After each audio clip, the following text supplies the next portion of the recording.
தமிழ்நாட்டோட மாநில மரமான பனைமரத்தை பற்றி இந்த காணொலியில் பார்க்க போகிறோம். பனைமரத்தோட உச்சி பகுதியை குருத்துன்னும் அதில் வரக்கூடிய ஓலையை குருத்தோலைன்னு சொல்லுவாங்க. ஓலையை வெட்டினதுக்கப்புறம் மரத்தை ஒட்டி இருக்கக்கூடிய மட்டை தான் பத்தை மட்டை. நல்லா அகண்டு விரிஞ்ச ஓலை சாறை ஓலை. இதனால தான் நம்ம முன்னோர்கள் பனை நின்று 1000 பட்டு 1000ன்னு சொல்லுவாங்க.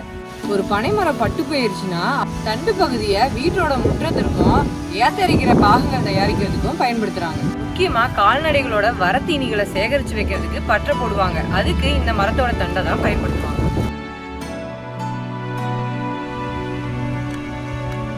இந்த கூர்மையா இருக்கக்கூடிய பகுதியை தான் கருக்குன்னு சொல்லுவாங்க. இந்த மட்டையில இருக்கக்கூடிய கருக்கெல்லாம் சீவி விட்டுட்டு இதான் கருப்பட்டி தயாரிக்க துடுப்பா பயன்படுத்துறாங்க. பனை மரத்திலேயே ஆண் பெண்ணுன்னு 2 வகையா இருக்கு. அதுல பெண் மரத்துல தான் நுங்கு காய்க்கும்.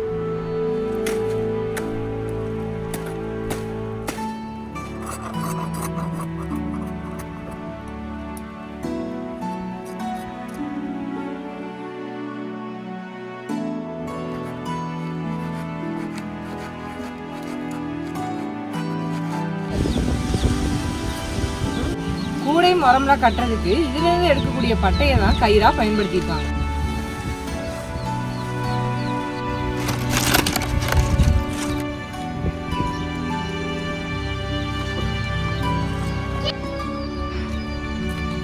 நம்ம தாத்தா கொள்ளு தாத்தா காலத்துல வைக்கப்பட்ட பனைமரத்துல இருந்து இப்ப நம்மளுக்கு நொங்கு கிடைக்குது. ஆண் மரமோ பெண் மரமோ நொங்கு வரதுக்கு முன்னாடி பாலையை சீவி விட்டு சுண்ணாம்பு தடவன பானையை கட்டி விட்டு தெளிவு இறக்குவாங்க. அப்படி இறக்கக்கூடிய தெளுவை அப்படியேவும் குடிக்கலாம்.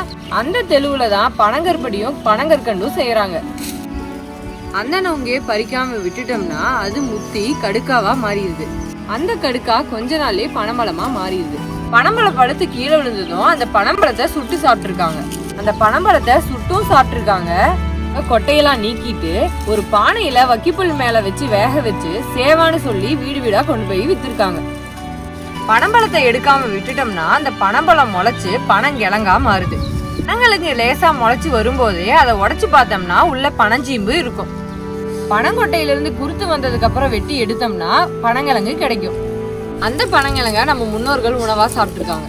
அதையும் வெட்டி எடுக்காம விட்டுட்டோம்னா அது மறுபடியும் பனைமரமா மாறிடும். இப்படி பனைமரத்துல இருந்து பலவிதமான உணவுப் பொருட்கள் கிடைக்கிறது மட்டும் இல்லாம அந்த காலத்துல குடிசை வீடுகள் கட்டுறதுக்கு இந்த பனை ஓலையை அதிகமா பயன்படுத்தியிருக்காங்க. பனை ஓலைகள் ரொம்ப நாளைக்கு நீடிச்சு இருக்கிறதுனாலதான் நம்ம முன்னோர்கள் ஓலைச்சுவடிகளே பயன்படுத்தியிருக்காங்க. கைவிசிறி செய்யறதுக்கும் கூடைகள் செய்யறதுக்கும் நிறைய கைவினை பொருட்கள் செய்யறதுக்கும் பயன்படுத்தியிருக்காங்க. இந்த மட்டைய விறகாவும் பயன்படுத்தியிருக்காங்க. ஆண் பனை மரத்துல இருந்து கிடைக்கக்கூடிய இந்த பாலைய பீலின்னு சொல்லுவாங்க.